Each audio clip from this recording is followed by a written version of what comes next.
just so happens that the system targets black and brown youth. That's actually inaccurate, and I'm wondering if you can comment more accurately on that, because it doesn't just so happen that the system targets black and brown youth. In fact, we know that the system is designed, and in the book that you stated, Michelle Alexander talks about that, it is exactly designed to target black and brown youth. It doesn't just so happen that we have the demographics, the racial demographics in the prison population that we see, and what James was mentioning, that wasn't last generation, that's still going on right now this generation. And it will continue until we stop it. So if you can maybe comment about, not that it just so happens, but in the work that you do, you seem to understand quite clearly that we have a system that is specifically designed to target black and Latino, and we see increasingly here, as has been, Southeast Asian youth. Yeah, I agree completely.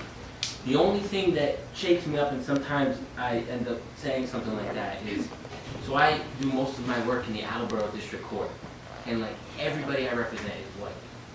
So it's weird because I became a public defender for that reason that you just said, and I know that specifically. I mean, Dr. Martin Luther King was like an idol of mine. I have a poster of him in my office, but sometimes I say, like, just so happens, because it is a racial issue. It is. You're absolutely right, 100%. But it's like also to me a human issue, because there's a lot of poor white people who in turn get hurt. Now, I agree 100% with what you're saying. I'm not trying to take anything away. I completely agree that it is discriminatory towards black and brown people. And I love like the stuff like Black Lives Matter is doing. I think we need a revolution from below to rise up and say, this is not okay. So, thank you.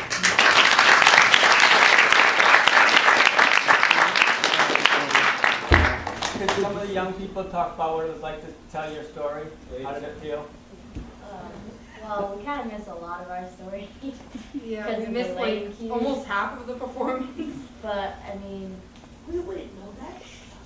well, yeah, well, came out. We didn't know. Okay. Well, I don't know. It was kind of like weird, but like it felt good to like have other people know how we're living, like what we go through on a daily basis. Well, it was scary to put your entire life out there in front of people you don't really know, but you trust in what this kind of place does.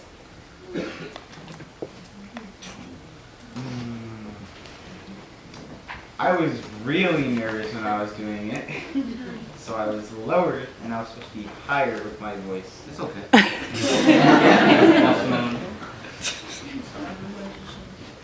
You guys did great. Yeah.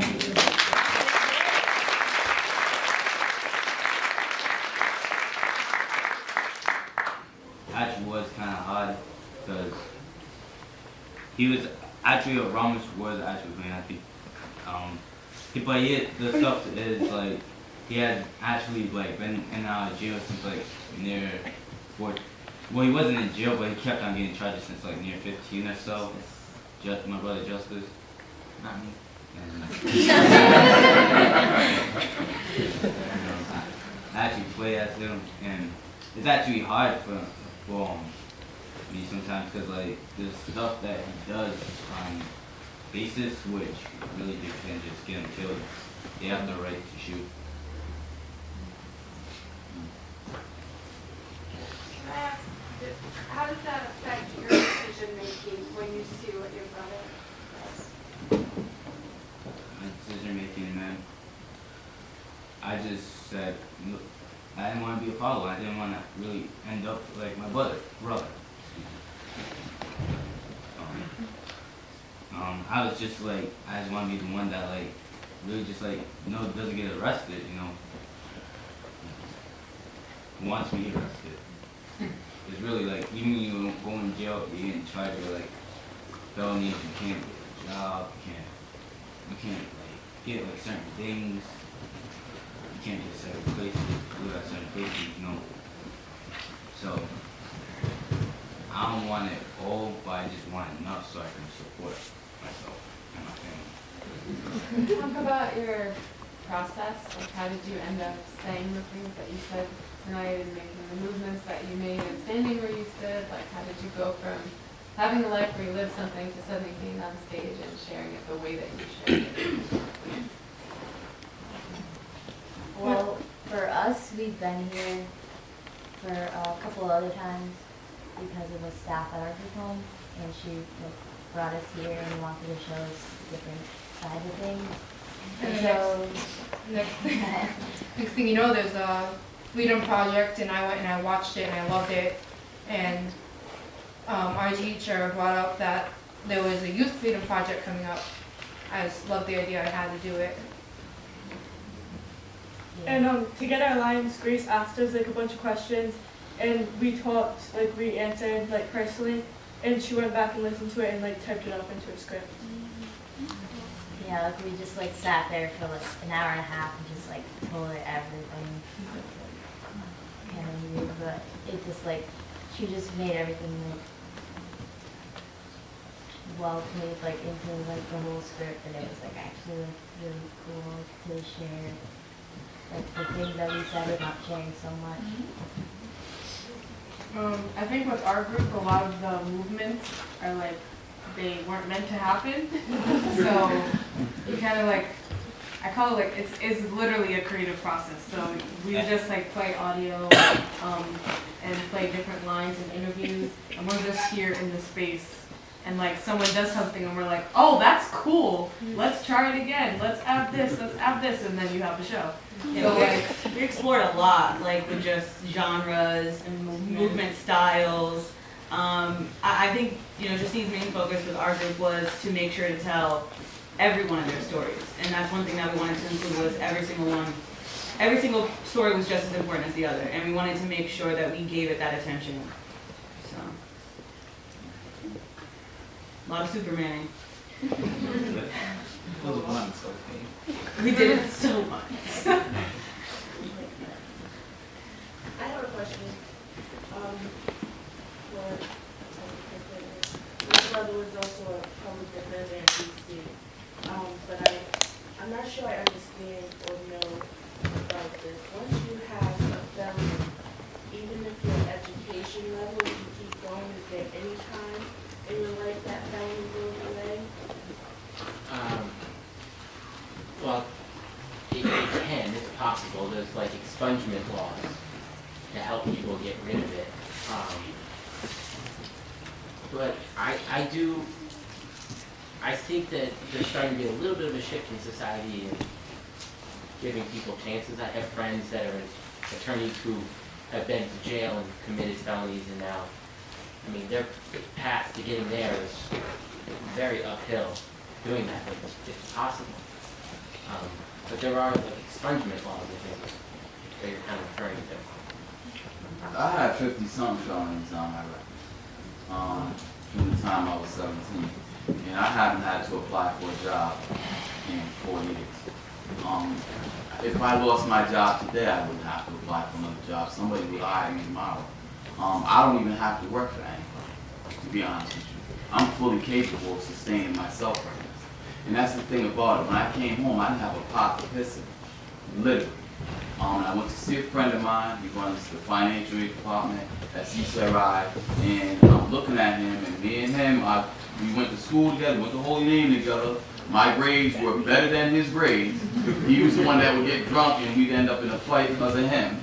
And I was wondering, I'm sitting there wondering, how the frick did you do this? How did you, because, and I literally, I'm telling you, like, the greatest thing to kind of dispel, I don't care, if you don't accept me because of my past, then that's your problem, because I've already learned how to accept me. And if you do not hire me, that is not my laws, that is actually your laws. You understand? Because I've learned to accept this stuff within myself. He told me, he said, James, the more letters I got behind my name, the less my background mattered. Do you understand? Education is free. And I was told myself, I was taught that it would never work for me. And the greatest problem is not outside of us. The greatest problem is inside of us. Do you understand? It's inside of us. They won't let me do this. I can't do that, or I'm not capable of doing this because of that. That's bull crap. You can do anything you want to do, literally. You just really need to, you need to be able to plug in with some people, but you also have to stay humble. And there are avenues and venues out there. And there is a shift happening right now. Whereas those power dynamics are not the same, even though people may think they are. Do you understand? So, for me, I don't need you to take no felonies off my record. It's actually an asset for what I do. You know what I mean? So people need to stop worrying about the past so much and really move towards the future. And I always say this, if I'm always looking behind me, I don't want to deal with that. I don't want to deal with that. I don't want to deal with that. What ends up happening? I want to smack that into a wall because I can't see where I'm going. So the focus got to be on where you're going. You know? Sorry.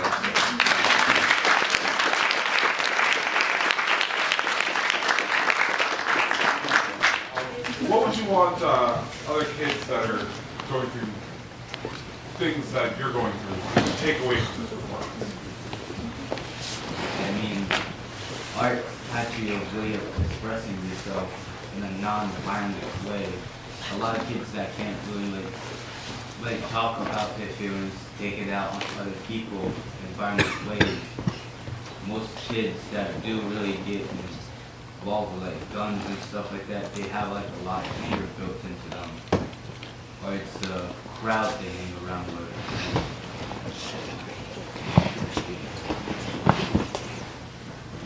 Anyone else have any advice or thoughts? I think the most important thing to know if you're going through anything, whether it be in a group home, whether it be living in poverty, know that you are what you are. Nobody can make you what you're not. All my life, people have been telling me who they think I am, and I know I'm not who they think I am.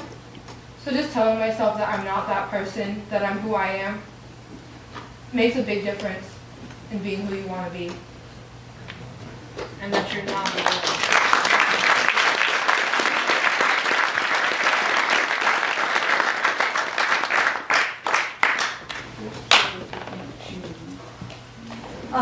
I just finished reading the new Jim Crow, and one of the scariest parts of that was people have sort of put together this war on drugs. Let's scoop off a whole generation of folks. The scariest implications of what it does to your voting rights.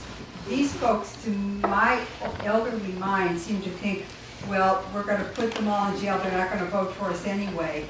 And that's what scares me for young people. And boy, would I like to say, stay out of the system so you can vote and have a voice in what's happening in our society. Because this is scary.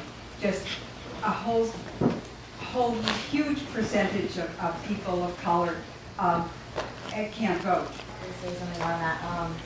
I take an ethics class, so it's like ethical issues in society in today's world, and we did like a project on, well, not much of a project, but it's like to see like where we are on certain subjects, and my teacher asked me, or asked our class, how we feel about like having the right to vote, or like should you vote, and then it's like agree or disagree.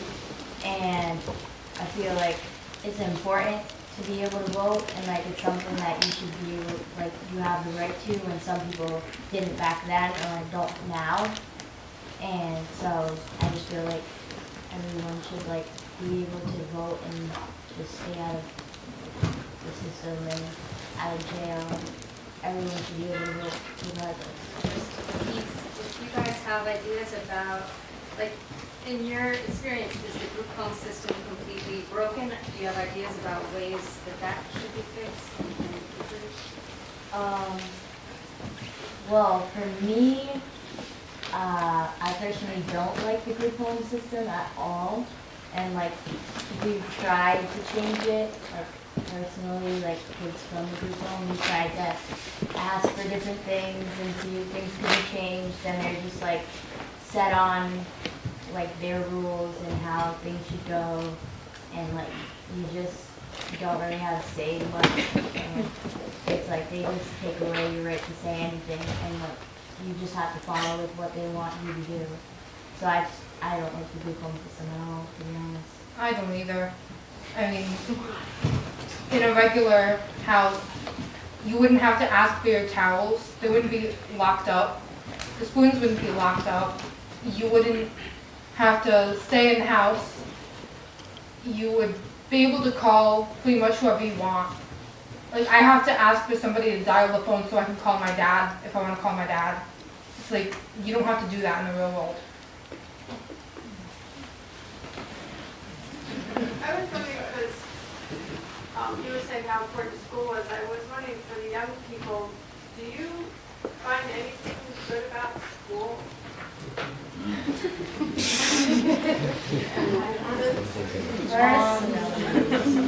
I love school.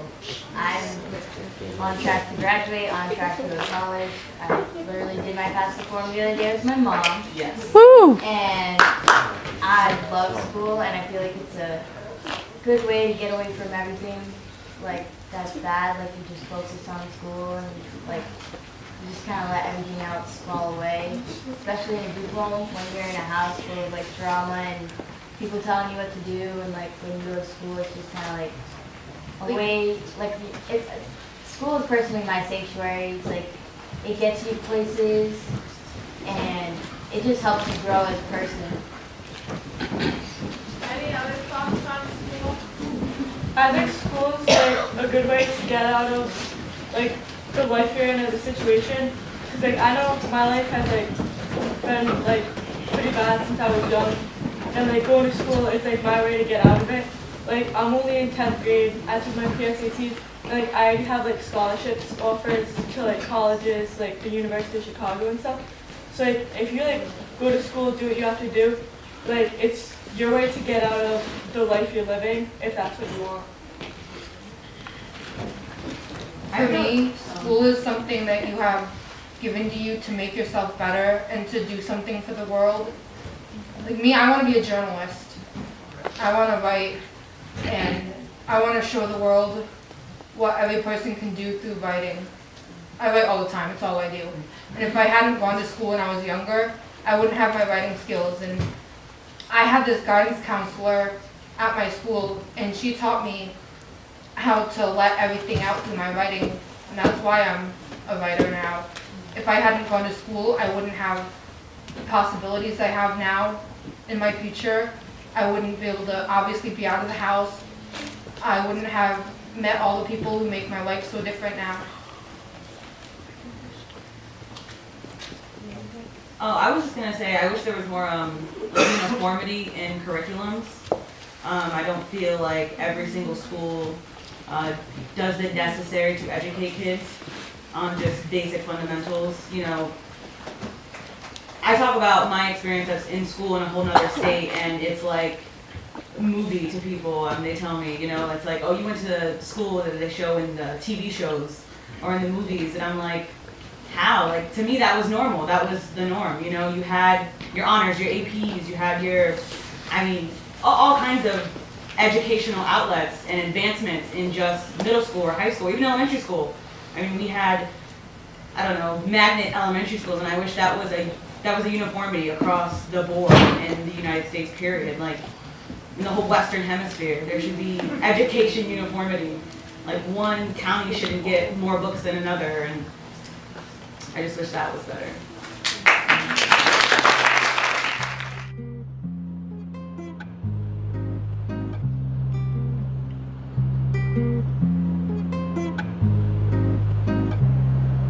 I heard my name. Did you call me? Did you speak truth? When you dug ones, when you spilled blood, did you say love? When everything you promised the most high.